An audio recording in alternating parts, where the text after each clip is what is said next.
സുഹൃത്തുക്കളെയും നമസ്കാരം. പുതിയൊരു വീഡിയോയിലേക്ക് എല്ലാവർക്കും സ്വാഗതം. എല്ലാവർക്കും ഹാപ്പി വിഷു. നമ്മുടെ 2 മണിക്കൂർ അങ്ങനെ പോയി എന്ന് മാത്രമേ പറയാനുള്ളൂ. അതായത് രതീഷ് ബാലകൃഷ്ണ പൊതുവാൾ എന്ന് പറയുന്ന ഒരാളുടെ സിനിമ, അതുമാത്രവുമല്ല കുഞ്ചാക്കോ ബോബൻ അഭിനയിക്കുന്നു, നിർമ്മിക്കുന്നു. അങ്ങനെ വലിയ പ്രതീക്ഷയോടുകൂടി കാണാൻ പോയ ഒരു സിനിമയാണ് ദുരൂഹ സാഹചര്യത്തിൽ. അത് മാത്രവുമല്ല എൻ്റെ ഇഷ്ട നടനായ നമ്മുടെ ദിലീഷ് പോത്തനും കൂടി അതിൻ്റെ അകത്തുണ്ടായിരുന്നു. പക്ഷേ ഇവരൊക്കെ എന്തിനാണ് അതിൻ്റെ അകത്ത് എന്നാണ് എനിക്കിപ്പോഴും ചോദിക്കാനുള്ളത്. എന്താണെന്ന് വെച്ച് കഴിഞ്ഞാൽ, നമുക്കൊരു സിനിമ കാണാൻ പോകുമ്പോഴേ നമുക്ക് കുറച്ചൊക്കെ എന്ന് പറഞ്ഞു കഴിഞ്ഞാൽ നമുക്ക് എന്തെങ്കിലും കഥ എന്താണെന്ന് പോലും മനസ്സിലാക്കണം. ഇതെന്ന് പറയുന്ന എല്ലാവരും പറഞ്ഞ സംഭവം തന്നെയാണ്. അതുമാത്രവുമല്ല ഒരു പുതുമയില്ല ഇതിലാകെ കൊടുത്തിരിക്കുന്ന. ഒരു പുതുമ എന്താണെന്നറിയാം, കുഞ്ചാക്കോവിന് ഒരു വെപ്പ് കൊല്ലും കൊടുത്തിന്, അതുപോലെ തന്നെ ഇവിടെ മീശനിടെ ഒരു കീറും വെച്ച് കൊടുത്തിന്. വേറെ ഒന്നുമില്ല. അല്ലാതെ നമ്മൾ വിചാരിക്കുന്ന ഒരു വലിയ പുതുമയോ കാര്യങ്ങളോ ഒന്നുമില്ല. അവസാനം എന്ന് പറഞ്ഞാൽ ഈ സിനിമ എങ്ങനെയാണ് ഒന്ന് തീർക്കേണ്ടത്, അതായത് എവിടെ കൊണ്ടുവന്നിട്ടാണ് തീർക്കേണ്ടത് എന്നുപോലും അറിയാതെ സംവിധായകൻ വെപ്രാളപ്പെടുന്ന ഒരു കാഴ്ചയാണ് നമുക്ക് കാണാൻ കഴിയുന്നത്. നമ്മുടെ പൈസ പോയി. അതായത് ഇവന്മാരൊക്കെ ഇങ്ങനെയുള്ള സിനിമകളിലേക്ക് എടുത്ത് വെക്കുമ്പോഴേ പ്രേക്ഷകർ എന്ന നിലയിൽ നമുക്ക് ഭയങ്കരമായ നഷ്ടമാണ് വരുന്നത്. അവിടെയുള്ള ആൾക്കാർ മുഴുവൻ, അതായത് വലിയ ആൾക്കാരൊന്നും കയറിയില്ല, ഒരു വകയിലെ ആൾക്കാർക്കെല്ലാം മനസ്സിലായി എന്ന് എനിക്ക് തോന്നുന്നത്. ഞാൻ പറഞ്ഞല്ലോ, നല്ല സിനിമയാണെങ്കിൽ എന്ന് പറഞ്ഞു കഴിഞ്ഞാൽ ഭയങ്കരമായിട്ട് ആൾക്കാർ കയറും, ഭയങ്കരമായിട്ട് അഭിപ്രായങ്ങളും കാര്യങ്ങളും ഒക്കെ ഉണ്ടാകും. പക്ഷേ ഇങ്ങനെയൊരു സിനിമ എന്ന് പറഞ്ഞു കഴിഞ്ഞാൽ ശരിക്കും കിളി പോയ അവസ്ഥയാണ്. അതിൻ്റെ അകത്ത് അഭിനയിച്ചവർക്കും കിളിയില്ല, അതിൻ്റെ ഡയറക്ടർക്കും കിളി പോയ അവസ്ഥയാണ്, അതുപോലെ തന്നെ ഇത് കാണുന്നവർക്കും ഏകദേശം കിളി പോയ അവസ്ഥയാണ്. പലരും എന്തിനാണ് ഈ സിനിമയിൽ എന്ന് പോലും ചോദിക്കുന്നുണ്ട്. അതായത് എന്തിനാണ് നായിക എന്ന് പറഞ്ഞിട്ടൊരു കുട്ടി ഉണ്ടായിരുന്നു, അതിനെ പെണ്ണ് കാണാൻ പോകുന്നുണ്ടായിരുന്നു. പിന്നീടെന്ന് പറഞ്ഞാൽ അതിനെന്തോ അതെന്തിനാണെന്ന് പോലും ആർക്കും അറിയില്ല. പിന്നെ ജാഫർ ഇടുക്കിയുടെ കഥ പറഞ്ഞു കഴിഞ്ഞാൽ എൻ്റെ മോനെ, ജാഫർ ഇടുക്കി എമ്മാതിരി വെറുപ്പിക്കലാണ്. അയാളെയൊക്കെ എന്ന് പറഞ്ഞു കഴിഞ്ഞാൽ കുറച്ചൊന്ന് മാറി നിൽക്കേണ്ടതായി. എല്ലാ സിനിമയിലും ഒരുപോലെ തന്നെ, എല്ലാ സിനിമയിലും ഇതിൽ പിന്നെ വേറൊരു കാര്യമുണ്ട്, ജാഫർ എന്ന് തന്നെയാണ് പേര്. അതുകൊണ്ട് പിന്നെ കുറച്ച് സമാധാനമുണ്ട്. പിന്നെ പാൻറ് ഷർട്ടും കാര്യങ്ങളും അത് തന്നെ, ജാഫർ എന്ന പേര്. അയാൾ സിനിമ തുടങ്ങിയ കാലം മുതൽ എന്ന് പറഞ്ഞു കഴിഞ്ഞാൽ എങ്ങനെയാണ് അതുപോലെ തന്നെയാണ് ഇപ്പോഴും ഉള്ളത്. യാതൊരു മാറ്റവുമില്ല, മാറ്റം വരുത്താൻ അദ്ദേഹത്തിന് താല്പര്യവുമില്ല. പിന്നെ പറയുന്നതെന്ന് പറഞ്ഞാൽ ദിലീഷ് പോത്തനാണ്. അയാൾക്കും ഒരു റോള് കൊടുത്തിട്ടുണ്ട്. കിടിലൻ അഭിനേതാക്കളാണ് ഇതിൻ്റെ അകത്തുള്ളത്. പക്ഷേ എങ്കിൽ അവരെ ഒന്ന് യൂസ് ചെയ്യാൻ വേണ്ടിയിട്ട് ഈ സംവിധായകൻ എന്ന് പറയുന്ന ആൾക്ക് അറിയാതെ പോയി എന്നേ ഞാൻ പറയുള്ളൂ. രതീഷ് ബാലകൃഷ്ണ പൊതുവാളിൻ്റെ മുൻകാലങ്ങളിലുള്ള സിനിമയൊക്കെ നമ്മൾ കണ്ടതാണ്. അതുപോലെ തന്നെ എന്ന് പറഞ്ഞാൽ ഇടക്കാലത്ത് എന്ന് പറഞ്ഞാൽ ഇതേപോലെയുള്ള സിനിമ കൊണ്ടൊന്ന് ചെക്ക് വെക്കാറുണ്ട്. അതായത് ഇതുപോലെയുള്ള ഊളപ്പടങ്ങൾ കൊണ്ട് ഇതും അതുപോലെ തന്നെയാണ്. നമ്മുടെ പൈസ പോയി, അത്രയേ ഉള്ളൂ. ഇവിടെ ഇപ്പോഴെന്ന് പറഞ്ഞു കഴിഞ്ഞാൽ വലിയ വലിയ റിവ്യൂവേഴ്സും ഒരുപാട് ആൾക്കാരൊക്കെ ഞാൻ കണ്ടു. അവരൊക്കെ എന്ന് പറഞ്ഞാൽ ഭയങ്കരമായിട്ട് ഈ പടത്തെ അങ്ങ് പുറത്തുനിന്ന് കണ്ട് എന്തറിഞ്ഞിട്ടാണ് പുറത്തുനിന്ന് എനിക്കറിയില്ല കേട്ടാ. ഇനി ഇവന്മാർക്ക് വേറെ ഒരു പണിയില്ലായിരുന്നു. കാരണം എന്താ വെച്ചാൽ നമ്മുടെ പൈസ കളയുന്നത്. ഇതൊക്കെ എന്ന് പറഞ്ഞു കഴിഞ്ഞാൽ നമ്മളൊരു 100, 130, 150 രൂപ മുടക്കുമ്പോഴേ അതിനനുസരിച്ചിട്ടുള്ള എന്തെങ്കിലും ഒന്ന് തരാൻ വേണ്ടിയിട്ട് ഇവർ ബാധ്യസ്ഥരാണ്. അതുപോലും തരാതെ ഇവർക്ക് തോന്നുന്ന രീതിയിൽ സിനിമ എടുത്തു വെച്ചിട്ട് എല്ലാവരും കാണണം എന്ന് പറഞ്ഞു കഴിഞ്ഞാൽ ഇതെങ്ങനെയാണ് കാണുക? ശരിക്കും ഉറക്കം തൂങ്ങുകയെന്ന്. അതാണ് നിങ്ങൾ മനസ്സിലാക്കേണ്ടത്. ചില സിനിമകളൊക്കെ എന്ന് പറഞ്ഞു കഴിഞ്ഞാൽ ഇവിടെ വിജയിപ്പിക്കുന്നത് PR വർക്ക് കൊണ്ട് മാത്രമാണെന്ന് ഞാൻ പറയുള്ളൂ. അല്ലാതെ ഇവരൊന്നെന്ന് പറഞ്ഞു കഴിഞ്ഞാൽ മര്യാദയ്ക്ക് വർക്ക് ചെയ്യുന്നില്ല. ഇതൊക്കെ എന്ന് പറഞ്ഞു കഴിഞ്ഞാൽ ഒരു തട്ടിക്കൂട്ട് സിനിമയാണ്. ദുരൂഹ സാഹചര്യത്തിൽ എന്നൊക്കെ പറഞ്ഞ് നമ്മൾ പോയി അത് കയറിക്കഴിഞ്ഞാൽ അതായത് നല്ലൊരു സ്റ്റോറിയും കാര്യങ്ങളൊക്കെ ആയിരിക്കാം, അല്ലെങ്കിൽ നല്ലൊരു കാര്യങ്ങളൊക്കെ ഉണ്ടായിരിക്കാം എന്നൊക്കെ കരുതിയിട്ട് പോയി കഴിഞ്ഞാൽ നമുക്ക് നിരാശ മാത്രമാണ്. അതായത് ഇതിൻ്റെ അകത്ത് ഒന്നുമില്ല. ഇത് ശരിക്കും പറഞ്ഞാൽ വിഷു ഗുണ്ടെന്നേ പറയാൻ പറ്റുള്ളൂ. എന്തിനോ വേണ്ടിയിട്ട് എനിക്ക് പറയാനുള്ള മറ്റൊരു കാര്യം എന്ന് പറഞ്ഞാൽ, മുരുകൻ കാട്ടാക്കടയുടെ ഒരു സോങ് ഉണ്ട്. ആ സോങ് വരെ കുറച്ച്, അതായത് സോങ്ങല്ല, ഒരു കഥയുണ്ട്. രേണുക എന്ന് പറയുന്ന ഒരു കവിതയുണ്ട്. ആ കവിത വരെ ശരിക്കും പറഞ്ഞു കഴിഞ്ഞാൽ നശിപ്പിച്ചു വെച്ചു എന്നേ ഞാൻ പറയുള്ളൂ. അതായത് എവിടെയോ കൊണ്ടുപോയിട്ട് എന്തോ അഭിനയിച്ചിരിക്കുന്നു, അത്രയേ ഉള്ളൂ.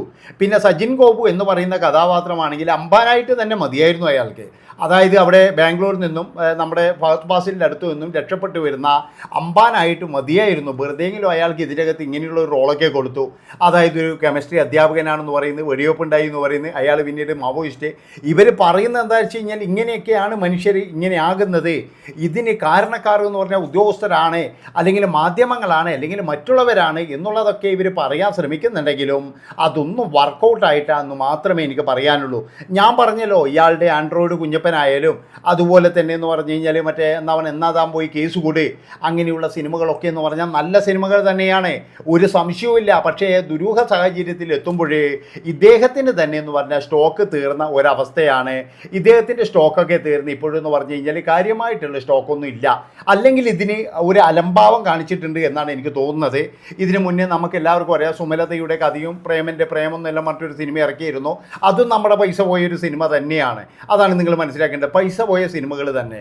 നമ്മുടെ പൈസകൾക്ക് നമുക്ക് നല്ല വിലയുണ്ട്. അതുകൊണ്ട് നിങ്ങളോട് ഞാൻ പറയുന്നത്, നമ്മൾ നോക്കിയും കണ്ടും മാത്രം ചെയ്താൽ മതി. ഇവിടെയുള്ള ചെറിയ ഉണക്ക റിവ്യൂ ഒന്നും കണ്ടിട്ടൊന്നും നിങ്ങൾ സിനിമക്ക് തരണ്ട. കാരണം അവരൊക്കെ പറയും ഭയങ്കര സിനിമയാണ്, ഭയങ്കര സംഭവമാണ്, ഭയങ്കര ഇതാണ് എന്നൊക്കെ പറയും. പക്ഷെ അവിടെ കയറി ചെന്ന് കഴിഞ്ഞാൽ നമുക്ക് രസിക്കണം. ഇതിപ്പോഴും പറയും നിങ്ങളുടെ അഭിപ്രായം ഇങ്ങനെയല്ലേ. ഞാൻ ഒരു കാര്യം പറയുന്നത് കേൾക്ക്. അതായത് നമ്മൾ സിനിമക്ക് പോകുന്നത് എന്തിനാന്ന്? നമ്മൾ സിനിമക്ക് പോകുന്ന അതിൻ്റെ കഥയും കാര്യങ്ങളും ഇതൊക്കെ മനസ്സിലാക്കാനും ഇതിനു വേണ്ടിയിട്ടല്ലേ. പക്ഷേ ഇതിൻ്റെ അകത്തൊന്നും മനസ്സിലായിട്ടില്ല. ഇതിൻ്റെ അകത്ത് എന്ന് പറഞ്ഞാൽ ചിദംബരമൊക്കെ ഞാൻ വിചാരിച്ചു ഭയങ്കര, ചിദംബരത്തിൻ്റെ അഭിനയം കുഴപ്പമൊന്നുമില്ല കേട്ടോ. അയാൾക്ക് കിട്ടിയ റോളൊക്കെ അയാൾ ഭംഗിയാക്കിയിട്ടുണ്ട്. ഇവിടെ കുഞ്ചാക്കോവനായാലും മറ്റുള്ളവരായാലും അവരൊക്കെ എന്ന് പറഞ്ഞാൽ അവരുടേതായ റോളുകളും കാര്യങ്ങളൊക്കെ ഭംഗിയാക്കി റെഡിയാക്കിയിട്ടുണ്ട്. പക്ഷേങ്കിൽ ഇതെന്താ ചെയ്യുന്നതെന്ന്, എന്താ ചെയ്യിക്കേണ്ടതെന്നുള്ള ഒരറിവ് സംവിധായകനില്ലാതെ പോയി. അത്രയേ ഉള്ളൂ. ഇവരെ ഈ അഭിനയിച്ചാരെയും കുറ്റം പറയുന്നില്ല. പിന്നെ ചില ശൈലികളാണ് കുറ്റം പറയുന്നത്. ഇപ്പോൾ ജാഫർ ഇടുക്കിൻ്റെ ആയാലും അദ്ദേഹം ഇതുവരെ എന്ന് പറഞ്ഞു കഴിഞ്ഞാൽ ആ പഴയ ഇതിന്ന് ഇറങ്ങി വന്നിട്ടില്ല. അതുപോലെ തന്നെ എന്ന് പറഞ്ഞു കഴിഞ്ഞാൽ നമ്മുടെ ഗോപു ആയാലും പഴയ അമ്പാനിൽ നിന്നും ഇതുവരെ വന്നിട്ടില്ല. അപ്പം അങ്ങനെ ചിലതൊക്കെ എന്ന് പറഞ്ഞാൽ നല്ല കാര്യമാണ്. നമ്മളിപ്പോൾ ദിലീഷ് പോത്തനൊക്കെ വരുമ്പോഴേ അതിൻ്റേതായ ഒരു എന്താ പറയുക ദുരൂഹ സാഹചര്യത്തിൽ എന്നൊക്കെ പറഞ്ഞു കഴിഞ്ഞാൽ വലിയ പ്രതീക്ഷയോട് കൂടിയിട്ടാണ് പോവുക. ഇതെന്ന് പറയുന്നത് കൃത്യമായിട്ടെന്ന് പറഞ്ഞാൽ ടൈറ്റിൽ എഴുതിയിട്ട് ജനങ്ങളെ പറ്റിച്ചു എന്നേ ഞാൻ പറയുള്ളൂ. ടൈറ്റിലിൽ നല്ല പേരാണ് ദുരൂഹ സാഹചര്യത്തിൽ രതീഷ് ബാലകൃഷ്ണ പൊതുവാൾ. ഇതൊക്കെ കാണുമ്പോൾ നമ്മൾക്ക് ഒരു ഹിറ്റ് പടം തന്നെയാണ് നമ്മുടെ മനസ്സിൽ. അങ്ങനെയല്ലേ നമ്മൾ പോകുന്നത്. പക്ഷെ അവിടെ എത്തി നോക്കുമ്പോഴാണ് ഇതിൻ്റെ ഒരു ദുരന്തം നമുക്ക് മനസ്സിലാകുന്നത്. അതായത് എന്ന് പറഞ്ഞു കഴിഞ്ഞാൽ അയ്യോ അതിൻ്റെ കഷ്ടം ഞാൻ പറയിക്കുന്നില്ല. കാരണം ഇനിയിപ്പോഴെന്ന് പറഞ്ഞു കഴിഞ്ഞാൽ നാളെ മുതൽ ആളുണ്ടാവുമോ എന്ന് തന്നെ എനിക്കറിയില്ല കേട്ടോ. അത്രയും ഭയങ്കരമായിട്ടുള്ള പൊളിപ്പടം, പഞ്ഞപ്പടം എന്നേ പറയാൻ പറ്റുള്ളൂ. അതായത് ഈ പ്രേക്ഷകരുടെ പൈസയ്ക്ക് ഒരു ബലിയില്ലാതെ ചില സംവിധായകരുണ്ട്. എന്താ വെച്ചാൽ ഇവർക്ക് എന്തെങ്കിലും ഇങ്ങനെ ഭാരി കൂട്ടണം. ഇനിയിപ്പോൾ നാളെ മുതൽ വരും, കുറേ എണ്ണം വരുമായിരുന്നു. ഭയങ്കര സംഭവമാണ്, ഭയങ്കര ഇതാണ്, തേങ്ങയാണ്, മാങ്ങയാണെന്നൊക്കെ പറഞ്ഞിട്ട് ഞാൻ പറഞ്ഞല്ലോ. ഞാനും ഈ റിവ്യൂ ഒക്കെ നോക്കിയിട്ട് രാവിലെ മുതൽ കളിച്ച റിവ്യൂവും കാര്യങ്ങളൊക്കെ നോക്കിയിട്ടാണ് പോയത്. ഇവരൊക്കെ വലിയ സംഭവം പോലെ പറഞ്ഞു, അതങ്ങനെയാണ്. പക്ഷേ ഇവരെല്ലാം അവിടെയും ഇവിടെയും തൊടാതെയുള്ള കാര്യങ്ങളാണ് പറയുന്നത്, അല്ലാതെ വേറെയൊന്നുമല്ല. ഇനിയിപ്പം പേര് ആ പടത്തിനെ നെഗറ്റീവ് പറഞ്ഞിട്ട് നശിപ്പിക്കാൻ വേണ്ടിയിട്ട് പടത്തിനെയല്ല നെഗറ്റീവ് പറയുന്നത്. അതായത് ഇവന്മാരുടെ കഴിവുകേടിനെയാണ് ഞാൻ നെഗറ്റീവ് പറയുന്നത്. അതായത് ഒരു പടവും പൈസയും കാര്യങ്ങളൊക്കെ കൊണ്ട് കൊടുത്തിട്ടും അത് നല്ല രീതിയിൽ എടുത്തു വെക്കാൻ കഴിയില്ലെങ്കിൽ അതൊരു സംവിധായകൻ എന്ന നിലയിൽ അയാളൊരു പരാജിതൻ തന്നെയാണ്. അതുകൊണ്ടാണ് ഞാൻ പറയുന്നത്, അയാൾക്ക് ഇത്രയായിട്ടും രതീഷ് ബാലകൃഷ്ണ പൊതുവാൾ എന്ന് പറയുന്ന ആ മനുഷ്യനെ ഇത്രയായിട്ടും അയാൾക്ക് ശരിക്കും പറഞ്ഞു കഴിഞ്ഞാൽ ഇതിൻ്റെ പൾസ് പിടികിട്ടിയില്ല. അതാണ് എനിക്ക് ചോദിക്കാനുള്ളത്. അതായത് ഒരു പൾസ് പിടി കിട്ടത്തില്ലേ, ഇതെന്താ സംഭവം എന്ന് പോലും അയാൾക്ക് മനസ്സിലാകുന്നില്ല. അങ്ങനെ ആ പടം എന്ന് പറഞ്ഞു കഴിഞ്ഞാൽ കണ്ടു തീർക്കാൻ വലിയ കഷ്ടപ്പാട് തന്നെയാണ്. എങ്ങനെയൊക്കെയോ കുറച്ച് നേരം അങ്ങ് കഴിച്ചു കൂട്ടി. പിന്നെ എ സി ഉണ്ടായതുകൊണ്ട് വലിയ കുഴപ്പമില്ല. എ സിയും പകുതിക്ക് വെച്ച് ഓഫ് ചെയ്തു എന്നാണ് എനിക്ക് തോന്നുന്നത്. അതായത് എല്ലാവരും പിന്നീട് എന്ന് പറഞ്ഞു കഴിഞ്ഞാൽ ഇങ്ങനെ ഇതൊക്കെ ചെയ്യുന്നുണ്ട്. അപ്പോൾ എനിക്ക് തോന്നാറിയാം പടം നല്ല കുറച്ച് കഴിഞ്ഞാൽ, അതായത് പീക്കിൽ എത്തിക്കഴിഞ്ഞാൽ അവർ എ സി ഓഫ് ചെയ്യുന്നൊരു പരിപാടി അങ്ങനെ ഉണ്ടാവും, പറയാൻ പറ്റില്ല. അപ്പോൾ അങ്ങനെയൊക്കെ ഇന്നത്തെ വിഷു എന്ന് പറഞ്ഞു കഴിഞ്ഞാൽ, അതായത് വിഷുവായിട്ട് തന്നെ എന്ന് പറഞ്ഞൊരു നല്ലൊരു സിനിമ കാണണമെന്ന് വിചാരിച്ച് പോയത് അത് ഇതുപോലൊരു ഗുണ്ടുപടമായി പോയല്ലോ എന്ന് ആലോചിക്കുമ്പോൾ ശരിക്കും പറഞ്ഞു കഴിഞ്ഞാൽ നമുക്ക് തന്നെ ഫാമിലിയോടുകൂടി പോയ അവസ്ഥ നിങ്ങളൊന്ന് ആലോചിച്ച് നോക്കാറാണെന്ന്. ഒരു 3-4 ആൾക്കാർ സിനിമക്ക് വേണ്ടിക്ക് എത്ര പൈസ വേണം? അതിനനുസരിച്ച് ഒരു സിനിമ ഇല്ലെങ്കിൽ പിന്നെ എന്തോന്നറിയത്. നന്ദി, നമസ്കാരം.